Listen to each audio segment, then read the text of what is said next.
Hello. In this presentation, Joana Duarte, Mónica Lourenço, and Sílvia Melo-Pfeifer will present the added value of working with linguistic landscapes as a means to raise awareness of linguistic inequity or equity in education. To do so, we will show how bridging indoor and outdoor school activities through linguistic landscapes promotes critical language awareness, thus fighting linguistic inequality in education. And we will do so by presenting some examples of how students and teachers that use linguistic landscapes in the classroom discussed issues related to inclusion, language rights, social justice, and how they actively engaged with language and linguistic diversity, becoming language activists. To start with, we should define linguistic landscapes. And one of the first definitions of linguistic landscapes is this one from Landry and Burris, stating that linguistic landscapes are the language of public road signs, advertising, billboards, street names, and so on. So all the languages around us that we can see, that we can hear in our linguistic environments. And these are some examples of linguistic landscapes that we collected in the scope of the local project that will be presented later on. So you can see the diversity of supports and languages that are present in the linguistic landscapes and how languages combine with other semiotic resources, as the graffiti, for example, or other signs, street signs, for example. Even if, well, we will be dealing with linguistic landscapes from an educational perspective and a didactic perspective, the field of linguistic landscapes is rich of research in the sociolinguistic. So you can see that linguistic landscapes have been studied from the perspective of the presence of the minority languages, of superdiversity, of identities and linguistic identities. So it's really an emerging field in education, but already a very well developed field of research in other disciplinary fields. And just to be clear about how we see linguistic landscapes or landscapes, we don't see it just as linguistic, but as assemblages of other semiotic resources. So landscapes might be linguistic, but they combine with other resources, being also multimodal and semiotic. We can even speak of soundscapes to refer to the diversity of sounds that we can hear and combining with languages that we can hear. And more recently, we even speak about skinscapes as the languages that are registered in our skins, or sensescapes to relate to other senses that not just hearing and seeing, so just smelling, for instance. So what do we learn when we work with linguistic landscapes in the classroom, and more particularly related to multilingualism and language education? In a early work by Clemente, Andrade, and Martins, it was clear that using linguistic landscapes can first further our language awareness and critical thinking skills. And these data were observed in, these results were observed in other research as well, in a even more ancient work by Desjardins, Moore, and colleagues in Canada. We can also develop pragmatic competences related to incidental or incidental language learning, or we can learn multimodal literacy skills. We can develop the plurilingual competence, sensitivity towards different aspects of language, intercultural competence as well. Through linguistic landscapes, we also learn we also develop experiences of multimodal learning embedded in the environment, in text-to-world connections. And more recently, some other work also made it clear that working with linguistic landscapes in the school context enhances participatory skills, commitment towards and engagement in building more sustainable urban communities, and also the theme of this conference, equality in education. So in the scope of this work, we will see linguistic landscapes as a socially engaged pedagogical approach and field of research grounded in ideals of social justice. And we think that these ideals of social justice can be promoted, can be attained through linguistic equity, and again, through the work with linguistic landscapes. But before we go further and analyze how working with linguistic landscapes can promote linguistic equity in education, we should probably define linguistic inequity first. And let's be clear, even if the right to education is a universal human right, and even children have the universal right to education, and even in context where access to education is guaranteed, the linguistic equity is not a given in education. And the Skutnar Kangas, for instance, have developed a lot of work on linguistic rights that prove that this is the case. Even if, as Ingrid Pila recalls us, this is just one disadvantage in education that combines, that intersects other disadvantages. And how is inequity in education produced? What is this inequity? So it is all sorts of gaps that arise in education due to the monolingual mindset that is still pervasive in our educational system, that emerges from standard language ideologies and deficit beliefs about linguistic diversity and multilingual, plurilingual practices. And these gaps are enacted through linguistic ideologies, language policies, curriculum choices, the languages, for instance, that we teach, the languages that we accept as working languages, and also through exclusionary identity constructions and communicative practices that Vintel de Jesus and Bartlett call shaming practices in the school system.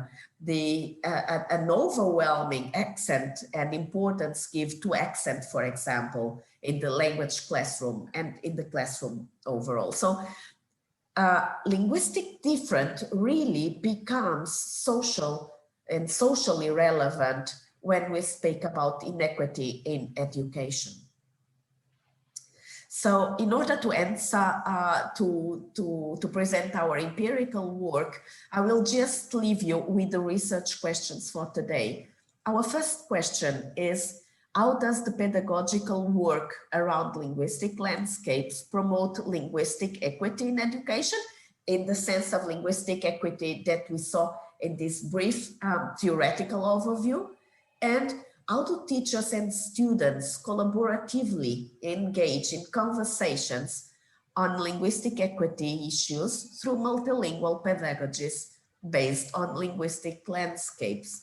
And while in the research, sometimes we speak about teachers, sometimes we present students' views, but we think that we should see both as crisscrossing each other, as being related to each other. So we will be present data from both teachers and students' perspectives.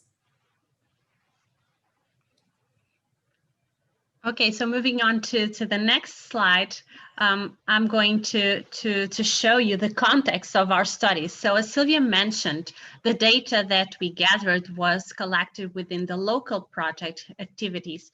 Local, which stands for Local Linguistic Landscapes for Global Language Education in the school context, is an Erasmus Plus project, which is developed with France, Germany, Netherlands, Portugal, and Spain, and aims to develop multilingual pedagogies for the school context based on students and teachers' lived experiences with multilingualism outside the school. So basically, we want to create a bridge between pupils' plurilingual experiences inside school and also in their own lives and their learning pathways at school. The project started in September and will end in November next year. And actually, we are at the point that we are starting to gather data, and we want to make a preliminary analysis of this data. And this is what we want to share with you. So in terms of the outputs of the project, we have multimodal modules for teaching and learning, tutorials and podcasts. There are some sort of how to create activities that are related to that explore linguistic landscapes, and also an app for mobile learning with games and paths that are created with students and teachers in a specific city or as a place in a specific city. And finally, we want to create also guidelines for language and for teachers and curriculum developers. So based on these outputs, we have gathered some data that we analyzed specifically for this talk. We have written and multimodal, multilingual discussions in discussion forum, for example, in some of the staff training week activities that we have developed in different cities on the concept of linguistic landscape and its potential pedagogical use, the teaching and learning modules that were produced, and also the classroom interaction in different contexts when students experimented these modules and teachers as well.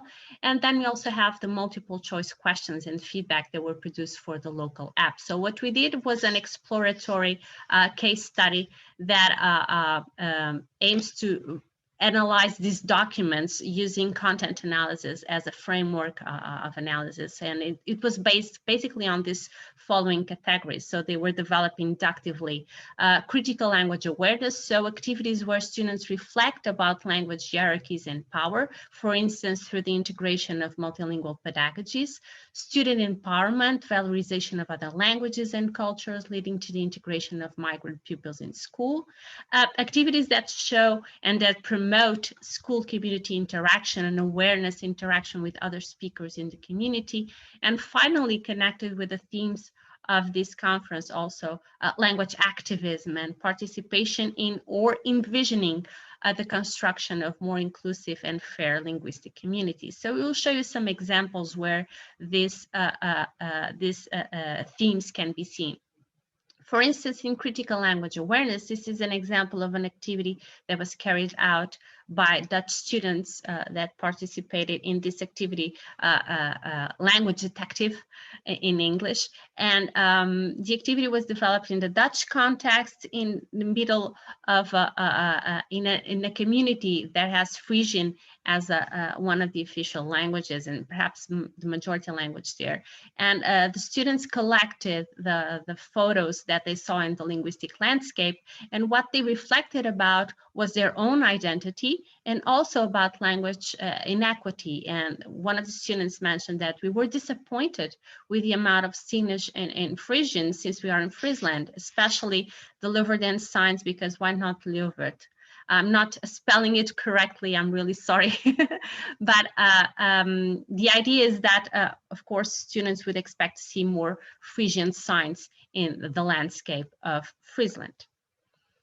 Then another example is students reflecting about migrant languages and language inequity. So in this example of a sign, there is no place for cold night. We have no place to sleep during cold nights in Germany. You would expect to see probably the languages that are related to the migrant communities. And the exercise wants students to compare the languages that were chosen for this banner, and to compare it with the presence of migrant populations in Germany. And they would have to find some discrepancies. For instance, we can see that there's English, there's Bulgarian, there's Romanian, there's also Polish, but we have Syrian missing, and Turkish and Italian as well. So students would have to make and reflect about why are these community languages missing. Another example also on reflecting about these issues and developing critical language awareness is from the local app. So one of the questions in the local app, there was a part of this path, a walk through Jerusalem. The question is, why have the words in Arabic been erased? And the hypothesis for maintenance purposes, because Arabic is not spoken in Jerusalem, because some residents in these quarters have negative attitudes towards Arabic, and specifically the feedback that students receive when they play this game in the app, it really helps students to think about language attitudes. Why have people different attitudes towards different languages? Why is this related sometimes with historical significance, for instance, this rivalry between Jews and Arabs. So it's also a bridge to help students think about language attitudes and questions of power within languages. Another issue that is important and is also prevalent in some of the activities is that working with linguistic landscapes promotes also student empowerment. Students have a space to voice their own experiences. And this is a quote from a German teacher that implemented this local module, and noticed that one of the students were more eager to talk and more eager to think about and speak about her own reality and identity. Another example, also from a master's thesis, is this example here that you have, and students were asked to draw the languages that they spoke, so their linguistic repertoire, and then to imagine their own how could be their linguistic landscape, and imagine linguistic landscape, and then to compare the languages that are there, the languages that are missing. It's also interesting to see. Another example also related with the theme, in this case, the theme of school community interaction. We have, I think this example really shows how students can develop more awareness of what is around them, of the speakers that are part of that neighborhood. And in this example, students, it's not directed to students itself, but it could be conducted with families, with parents and children. They could be given the opportunity to work together in collaboration and getting to know their community better. They could photograph the linguistic landscapes in their neighborhood, then record also different speakers, shop owners, tourists, bypassers, or people sitting in squares or cafes. And then they would create a map of their own neighborhood with images and sound, and really making a sort of a sensory map of what is around them. It's very interesting then to get to know who these people are, why are they there, what are their languages. And an important aspect is to disseminate this, whether it's in the school or also in other spaces of the community, such as libraries or museums. It's important for students to get to know their community better. Finally, another thing that we noticed in the activities was that some of the activities promoted students' language activism. For instance, in these activities, students were asked to imagine through writing how they would create a fairer, more inclusive community. So imagine that you are giving advice to your local government. What did you like in the languages you saw in the public space, and do you want to see any changes being made? So students say, for instance, that we feel that Frisian should be used more in the city, and teachers also claim that should be more Frisian there. So pictures of signs in the institutions, for instance, could be also conducted in Frisian. It's interesting to foster students' participatory skills. So what could be done afterwards is up to the teachers and to the students' imaginations. But for instance, contacting real members of the local government could also help students to write on their own linguistic landscape.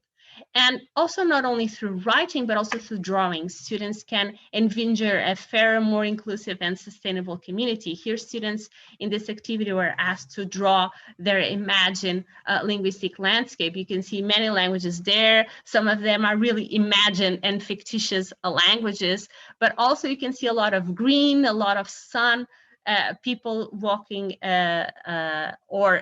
we have bus stops. So you could see that students imagine their linguistic landscapes to have more languages and to be more sustainable and also more livable.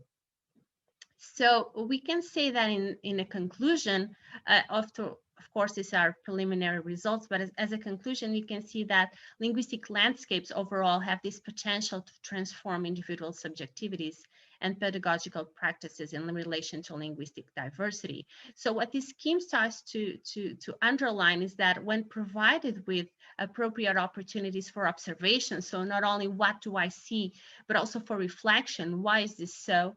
Students students and teachers can use linguistic landscape as a pedagogical tool to promote their activism. What can I do to change this? So through linguistic landscapes, teachers and students really rethink multilingualism as a more inclusive concept. They think of languages as attached to issues of power, of equity, and also of sustainable human development.